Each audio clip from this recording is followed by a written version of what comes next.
We really have to continue the purpose of this shelter in Calgary. Calls for more cultural activities at a Calgary shelter. It's so hard listening to people, like their experiences and how it affected us. Thousands of elders gather in Edmonton. Knowing someone of our people, that we had their back and that we were going to be their voice, whether they were fighting for their kids, fighting for their rights. And that's what the Native Court Workers has done. Court workers in BC are celebrating 50 years helping Indigenous people navigate the system.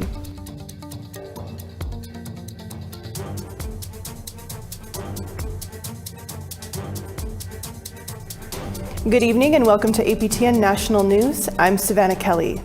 A group of advocates for Indigenous women are calling on the current board of a Calgary women's shelter to step down. The APTN shelter was created to meet the needs of Indigenous women in a traditional and spiritual way. But the founder says it no longer is running with Indigenous practices in mind. Tamara Pimentel has more. The APTN Healing Lodge is known to be a safe space for Indigenous women and their children in the Calgary area. It's a shelter that gave women an opportunity to get back to the traditional teachings of their nation. In 2018, it welcomed the commissioners of the National Inquiry into Missing and Murdered Indigenous Women and Girls. But former staff and the founder of APTN says it's been taken over by a mostly non-Indigenous staff, not offering the same services. We really have to continue the purpose of this shelter in Calgary. In the early 90s, Elder Ruth Skelplock founded APTN, meaning shield in the Blackfoot language. She says Indigenous people have always represented at least 50% of the shelter's board of directors. But she says now only one Indigenous person is in a decision-making role. Women need a place to go to, especially here in Siksika, different reserves. It's meant to be a unique shelter, different from the white structured shelters. Dr. Linda Manyguns used to be the president of APTN before moving east a few years ago. She says upon moving back to Calgary, a Native woman that gets there will be greeted by non-Aboriginal staff. There will be no elders there. There will be nothing to do with the culture there. And they may as well be in a non-Aboriginal shelter. APTN has not confirmed to APTN how many of its staff members are Indigenous, but the organization's Facebook page advertises events like powwows. In a prepared statement, the current staff wrote in part, "Our services for families are grounded in the teachings given to us every day from our elders. We are guided, operated according to, and abide by the Indigenous teachings, bylaws, and governance policies set out for us since 1992. Skelplock and Manyguns say Indigenous women are no longer using APTN as frequently. They say they have not been able to get any legal traction in their fight to take the shelter back. I'm not going to quit, and I'm going to keep going to make sure our women have a sacred place to go to. The pair plan to meet with Alberta's Minister of Indigenous Relations, Rick Wilson, and Children and Family Services Minister, Cyril Turton, this week. Tamara Pimentel, APTN National News, Winnipeg. With the growing number of people struggling across Canada to pay the ever-increasing rise in living, today we hear from a housing coordinator in Vancouver. Homelessness affects everyone in every city, in every town, in every community in this country. Joining me today is Sarah Thomas, the manager of housing for Circle of Eagles Lodge Society. Sarah, tell me about the situation here in Vancouver for people that are homeless or otherwise known as houseless. Well, the crisis right now is really bad. A lot of the shelters are full and they have no places to go. The tents, at Oppenheimer are starting to come. So on Friday, there was 3 to 4 tents that people are staying in, and they have no place to go. All the shelters are full. All the places that they can go they have nowhere to go. Here behind us is a great view of the city of Vancouver, otherwise known as one of the most expensivest places to rent in all of North America. Let's talk about your frustration in trying to house people with this market that we're in right now. Well, a lot of the brothers and sisters that we work with are on income assistance, so they basically get $500 a month for shelter costs. The going rate for bachelor suite or a studio is $1,750. So in order for anybody in Vancouver to be able to afford it is having roommates. And in a bachelor suite, there's no bathroom, or there's no bedrooms, there's no privacy. So you'd have to rent with 4 other people to be able to accommodate the rent, and not everyone can afford that.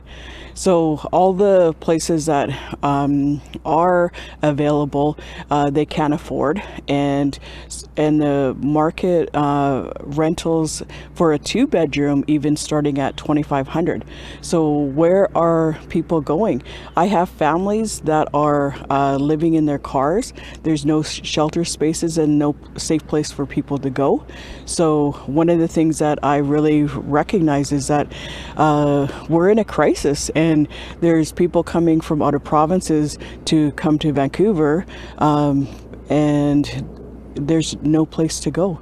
So I have a lot of people that are living in subsidized housing and that are struggling even still because they can't afford the subsidized amounts either. I mean, many people think, Vancouver is the climate is quite warm compared to the rest of Canada in the winter, but they don't know about our rain season. And when you get wet, it's really hard to warm up. I mean, it does get really cold once you're wet. Another frustration I've heard from people on the streets is, going into the shelters, where do they put their stuff? There's nowhere to store their personal belongings in risk of getting it stolen or losing it somehow. What needs to happen here, Sarah? Because I hear your frustration. I hear it from the people on the streets. What needs to happen right now to help those people? We need to get more increased funding to support the communities that we're working with, because we need to even have a hotel program or some kind of support program that can help benefit people getting into shelters or even housing. BC Housing isn't building fast enough.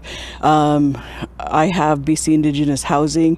It takes a couple weeks or months to get in to after the interview.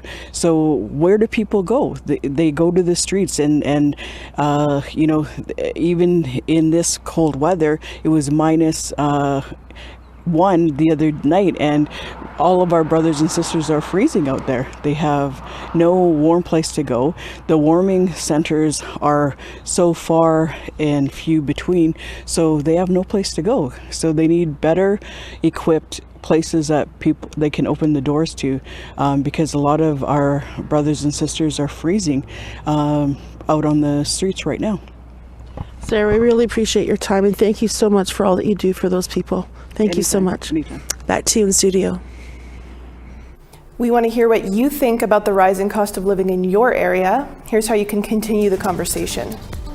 If you have a story you want to share, send us an email to news@aptn.ca. To read and watch our stories, go to aptnnews.ca. You can find us online on your favorite social media sites, including TikTok, YouTube, LinkedIn, and X, previously known as Twitter.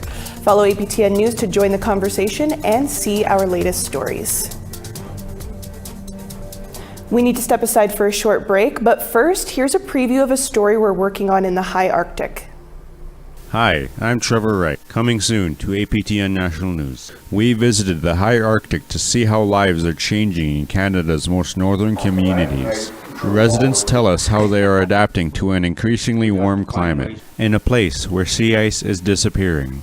From stories of historical relocation to the high cost of living, Inuit in Grise Fjord and Resolute Bay shared their stories with Danielle Parody and I. Stay tuned to APTN next week for more on the High Arctic.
Welcome back to APTN National News. Over 1,000 elders from across Canada are in Edmonton this week for the 2023 National Gathering of Elders.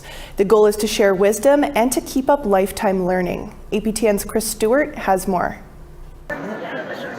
It was a sight to see. Elders from all parts of the country together in one place. The Edmonton Expo Centre is the home of the 2023 National Gathering of Elders from October 30th to November 2nd. It's an opportunity to make new friends, hear new languages, and learn about different Indigenous cultures. Each day showcases new offerings. This day held seminars on justice, health and wellness, children and family, language and culture, and climate change. Ethel Straker is from Barons River First Nation in Manitoba. She says the sessions she attended had an impact on her. I've attended the climate change session, and that's something else. And the other one was truth and reconciliation, and that's another emotional one.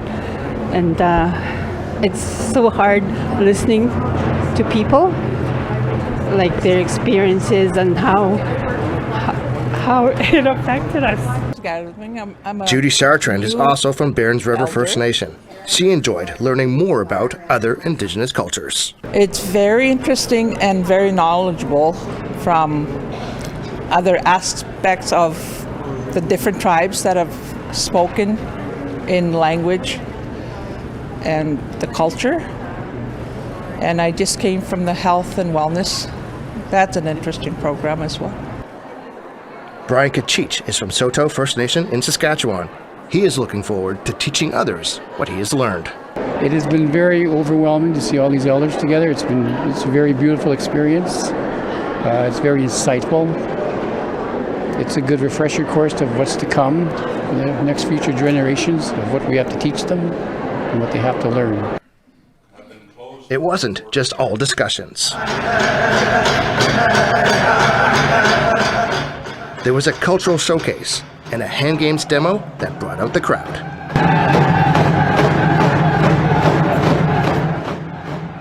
The event wraps up on Thursday. Chris Stewart, APTN National News, Edmonton. An organization in BC has just celebrated 50 years of helping Indigenous people navigate their ways through the court systems. APTN's Tina House has this story. Tonight, it's all about celebrating 50 years that the Native Court Workers has helped Indigenous people navigate their way through the court systems. Former BC MLA Melanie Mark worked with the organization when she was just starting her career.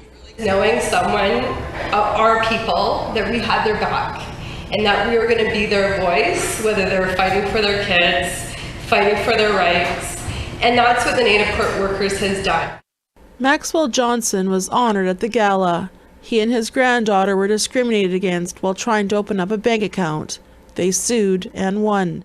It was an apology feast, and that really took a load off Tori, Morgan, and myself. So that really helped us move forward with BMO. It all started when Maxwell went with his then 12-year-old granddaughter to open up her first bank account at the Bank of Montreal here in downtown Vancouver. After Johnson produced his Indian status card for ID, the bank teller became suspicious and phoned police that the ID seemed fraudulent. Vancouver police arrived and handcuffed Maxwell and 12-year-old Tori Ann while questioning them. They were eventually let go, but that incident left the two very shaken. He says the Native Court Workers in the Restorative Justice Program helped his family heal. It's really nice that we have people that do that, and they guess they have to put their heart and soul into the work that they do, and it's really appreciated by people like myself that have to go through what we went through, and all the obstacles that we had to go through. The Native Court Workers provide counseling services, referrals to alcohol and drug detox programs, and advocacy in courts to ensure Indigenous people are properly heard and understand the proceedings. Executive Director Daryl Shackley says he's proud that they've been able to help serve over 20,000 people a year. There's different levels of support we're continuously giving people, and as Indigenous people, we're all in this together. So it's not just about the people we serve, but the individuals. And this celebration here is really about celebrating the people who've put in their time and commitment to Indigenous people throughout British Columbia. Tina House, APTN National News, Vancouver. We need to take one more quick break. Still to come, highlights from today's In Focus, looking at some Indigenous people leaving their mark on the big screen.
Welcome back. Time now for our photo of the day.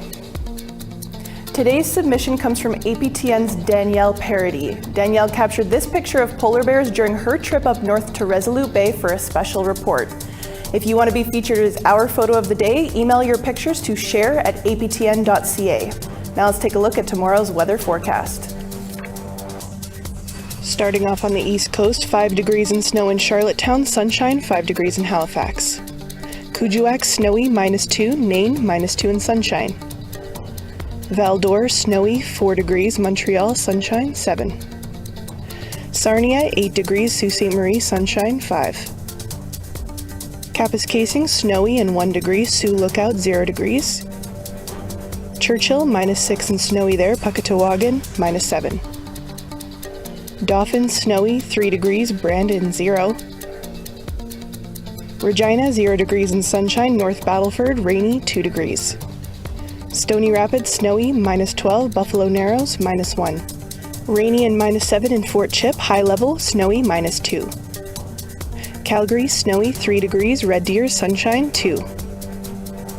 Vancouver, rainy, 13 degrees, Campbell River, rainy, 13 there as well.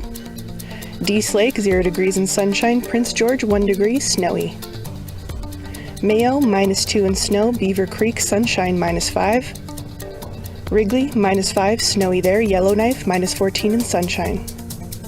Colville Lake, snowy, -6, and Nuvik, -6 and snowy as well. Baker Lake, -6, snowy, Cambridge Bay, -7. Clyde River, 0 degrees and snowy there, Igloolik, 0 degrees.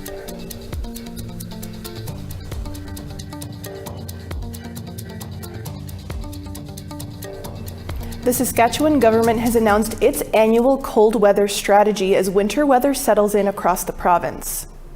The government says it's working with community partners in Regina and Saskatoon to make sure people experiencing homelessness have access to warming spaces. There will also be services available in smaller centres where there is no official cold weather strategy. In Regina, the cold weather strategy is activated November 1st, remaining in place until March 31st. The strategy is led by the city, but involves provincial and local groups.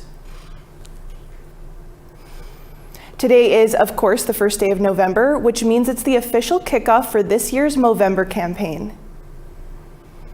Toronto firefighters had their last shave of the month this morning to kick off a friendly competition with 2 other fire departments, one from the town of Tiny, Ontario, and the other Pickering, which is just east of Toronto.